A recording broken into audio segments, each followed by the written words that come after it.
Every nation has skeletons in its closet, and it should come as no surprise that the United States has a great many. One World War II era skeleton, despite partial disclosure, remains a fiery topic of discussion, and with good reason. We're referring to how the United States harbored and otherwise assisted Nazi and Nazi collaborationist scientists, engineers, and other specialists in America during and after the Second World War. While some might say that the ends justify the means, this is far from unanimous, and many groups and individuals, both affiliated and unaffiliated with the US government, have raised the morality alarm and investigated the issue over the years. In this video, we're going to speak a little on how this skeleton came to light and just why the US harbored Nazis and Nazi collaborators, focusing on Operation Paperclip and a few other operations in which this occurred.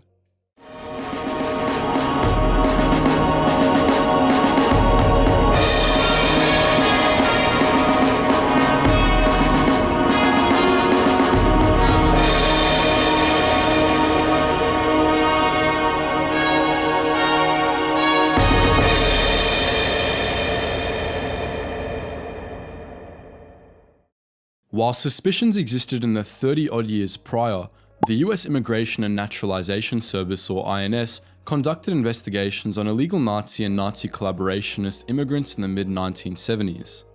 US Congress, however, was dissatisfied with the INS's progress and in turn assigned the General Accounting Office, or GAO, to the case in 1977. Part of the GAO's responsibility was to see that if the INS itself was withholding information. Additionally, a unit within the INS was tasked with investigating internal INS affairs. This unit would form the foundation for the Office of Special Investigations, which we'll soon discuss. All in all, the GAO conducted two major investigations, and in its first report, released in 1978, it exposed both the CIA and FBI's agencies compliant with the Nazis and their friends. US Congress, however, found this report lacking due to the CIA's restricting access to its records. The INS's internal investigations were also insufficient. Frustrated, Congress called for the formation of the Office of Special Investigations, or OSI, in 1979. From then on, investigations were handled by both the GAO and the OSI. The CIA became far more compliant at this point. The GAO and OSI had some success, but the whole thing blew up in 1982 when a former OSI attorney went on 60 Minutes and exposed the CIA, FBI, State Department, and US armies dealing with the Nazis.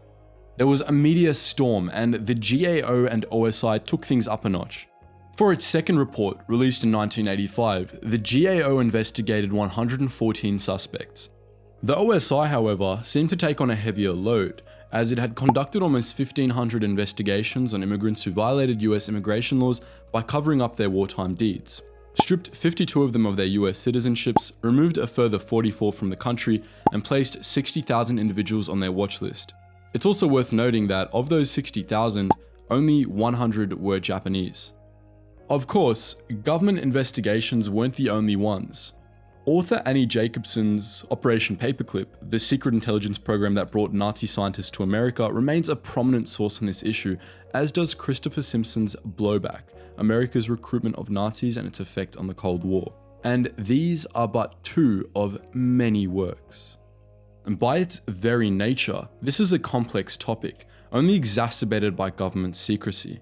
What we need to take away from it is that the GAO and OSI's investigations were 100% conclusive. The US government did indeed harbor Nazis and Nazi collaborators.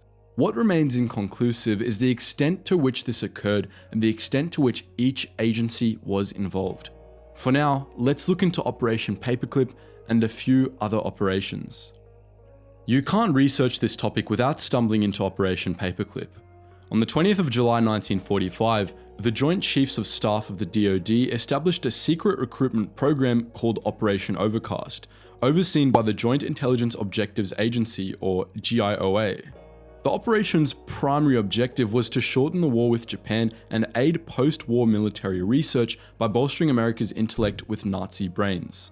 Under the GIOA, agents of the Office of Strategic Services and the US Army Counterintelligence Corps ventured into war-torn Germany in search of Nazi scientists, engineers, and other specialists. If they deemed them worthy, they would transport them to the United States.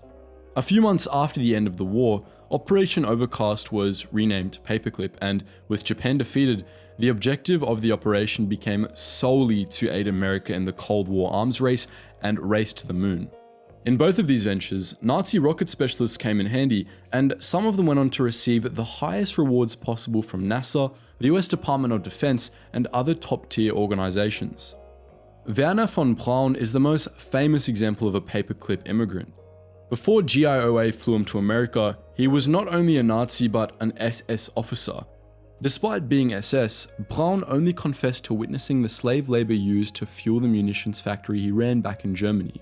Whatever his actual crimes were, however, they evidently paled before what he could bring to the US Cold War era table. Among other things, he went on to spearhead the construction of the Saturn V launch vehicle, the rocket which propelled America to the moon. Though Braun wasn't alone. Over 1,600 specialists were brought to America under Operation Paperclip from 1945 to 1990, and up to 120 worked directly with Braun in missile development at Redstone Arsenal, Alabama. Arthur Rudolph, a Nazi rocket engineer, was among the latter, and he also headed the development of the MGM-31A Pershing missile for the Americans. Following an OSI investigation in 1983, it was found that Rudolph exploited slave labor during the war.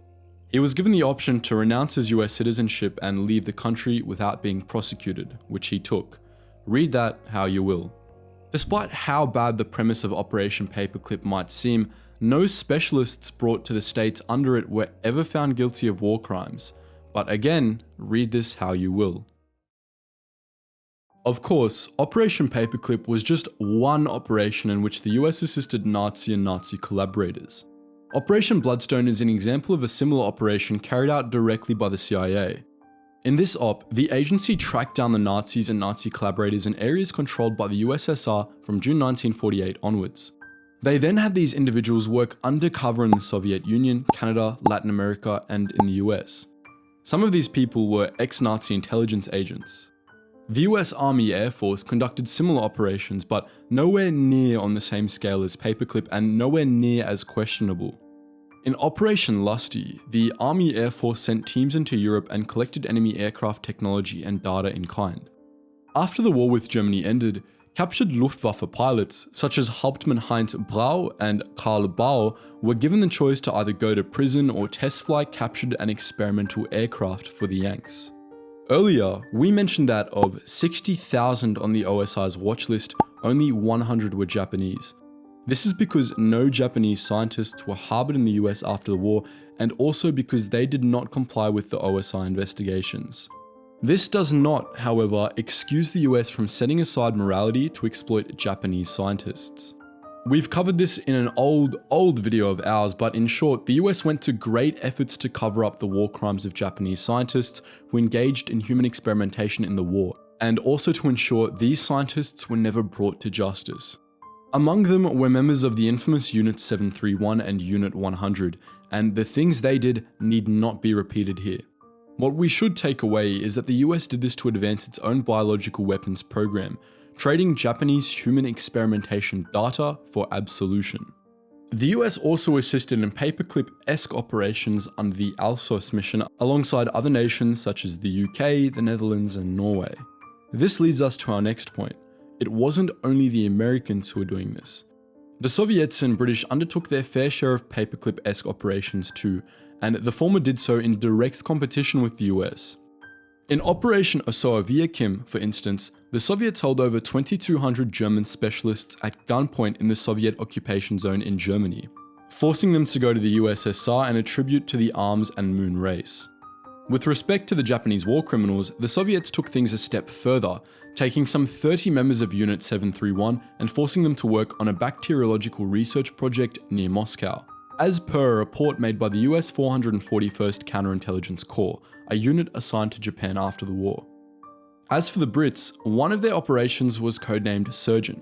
The goal of this operation was to remove some 1,500 German specialists from Germany to prevent them from falling into Soviet hands. Operation Surgeon was made public in 2006, and at least 100 specialists captured in it went on to work for the UK. So, we know for a fact that America and other nations harbored and otherwise assisted Nazi and Nazi collaborators during and after the war. But what really matters is the morality of it. Do you think the ends justify the means? Also, can you think of any other operations in which this occurred? How about any other specific examples of, say, individual immigrants? What about Japanese immigrants in the US specifically? We'd love to know, so please share your thoughts in the comments section as always. We're always keen to read them. And just before you go guys, if you want access to exclusive content you won't find on the YouTube channel, make sure you check out our Instagram and Facebook. Those links are in the description below. And if you want to chat to myself and other history buffs, we do also have our Discord for you to join. That is also in the description below. Anyways guys, as always, thank you so much for watching and I hope you learned something new.